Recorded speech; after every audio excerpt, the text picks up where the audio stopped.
The other thing that we would ask is if you have a question, if you have a comment, if you want to contribute to this conversation, you can leave a voicemail at 657-464-7609. And of course, you can email a voice memo from your smartphone to idoubtit@dollemore.com. Now, speaking of that, we do have some listener communication. Let's go to Tommy in Wisconsin. Hey, baby birds. It's Tommy in Wisconsin. Been following your show for almost 3 years now. And forgive me, I don't get a chance to listen to every show, but I've listened to a lot. And go ahead and choose not to answer this question, and that is perfectly fine. But I know you both grew up in very right-wing Republican households, hashtag raised by wolves. But if you don't mind me asking, what was, the final straw which pushed you guys from being, indoctrinated right-wingers or whatever you want to call it to becoming, progressive to, independent, whatever, progressives, I guess. If you want to answer that, I'd love to hear it. If you want to decline to answer that, I completely understand. Thanks.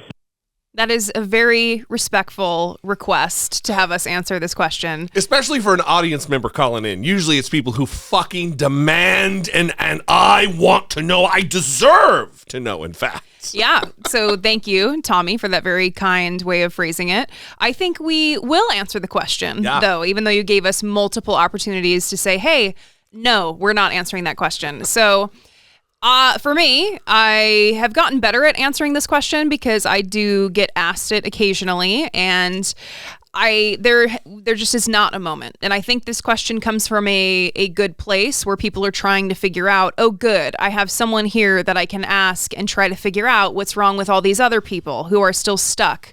And so how did this person get unstuck? And they want to know the moment because they want to know, can I be someone who recreates that moment for other people? And you possibly can create a moment, but it may not be the moment. And I think that's the important thing about my story, which is that there are a lot of people that were in my life that created moments that helped me get to a place where I started questioning what I was told, what I was raised to believe, and eventually helped me escape. But there was no the moment that I can recognize as the turning point. I also want to say I didn't really grow up in a Republican household. Mm-hmm. I wouldn't phrase it like that. Like your family was active in Republican Party politics. Yeah. I was raised by white trash people who were not educated. And so following the news or being active in politics wasn't really on their radar. I do remember meeting Pat Buchanan. So maybe that. Well, I think that was animated by racial hatred, and he was, yeah, in that crowd, or at least supported by that crowd. Yeah, and so that was the primary driver. I mean, anything that they were politically active or politically involved in was related to racism. Mm-hmm. It wasn't necessarily about anything else. And I mean that very literally. It wasn't about anything else, just racism. So saying the Republican thing, I don't know, maybe it was easier for me to become a progressive when I started learning about politics in high school. And when I learned about the differences between the Democrat Party and the Republican Party, it was a no-brainer for me because I was raised poor, and for me, there just seems to be one party who, even if they fail, often, Democrats, they are at least attempting to help those who are downtrodden. Yeah.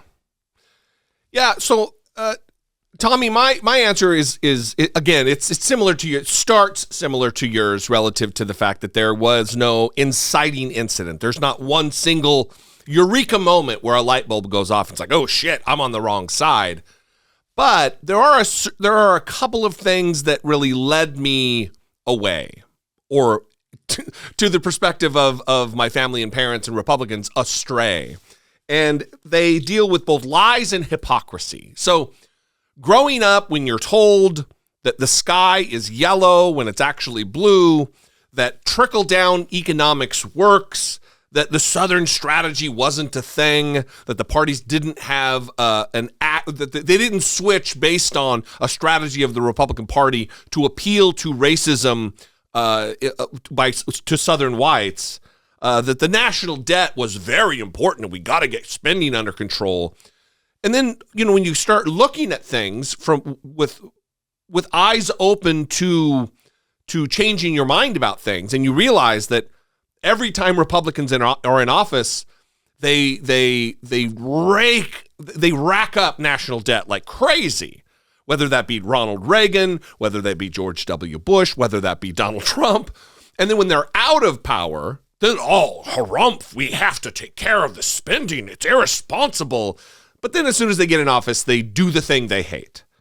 The fact that trickle-down economics was nothing but a cash grab and a redistribution of wealth from the wealthy, from the poor and working class people to the wealthy, where income inequality just spikes when Republicans are in control. These things are just facts. When all you have to do is look at basic graphs. I'm a dum-dum about math. It's not like you have to be a statistician or an economics have a doctorate. So that's on the lie part of things, but it's also the hypocrisy part of things. I grew up being a respecter of the Fourth Amendment and search and seizure and property rights and liberty and all of these terms that are so talked about in Republican circles. Like when I watched Cops as a kid, it wasn't like rah cops. It was what? No, you can't. Don't let him search. I had animus. I had disrespect for the jackbooted armed agents of the state that were usurping rights, constitutional rights of citizens. Even as a Republican, that was the case. And so, seeing the Republican Party be the law and order party and not the protection of constitutional rights and liberties party was a big eye opener for me. Mm-hmm. So I've always been, not always, but as an adult, I've been someone who was social justice oriented, even as a Republican. Racial justice, we're all the same. It wasn't like a colorblind look at things, but it was that person deserves the same rights as I do. It doesn't take away from my rights if two dudes or two girls or whatever get married. That's not taken away from my liberties. So when Republicans, their whole social agenda was a turnoff, and, again, there's no inciting moment, no eureka moment, but it's certainly all of these things coming to fruition to change my mind and take the active step. And then I guess if there was an inciting moment to become a Democrat, it absolutely was November 9th, 2016, the day after Donald Trump won the election, that I went from no party preference to Democrat because it was time to pick teams. Yeah. And this illustrates the juxtaposition because of that rant that you just went on about the Republican Party. I wasn't raised in the Republican Party. Yeah. So I feel like you have come out of it and you have a unique perspective on being able to criticize the Republican Party because that's what you were raised in. Yeah. You were steeped in that culture.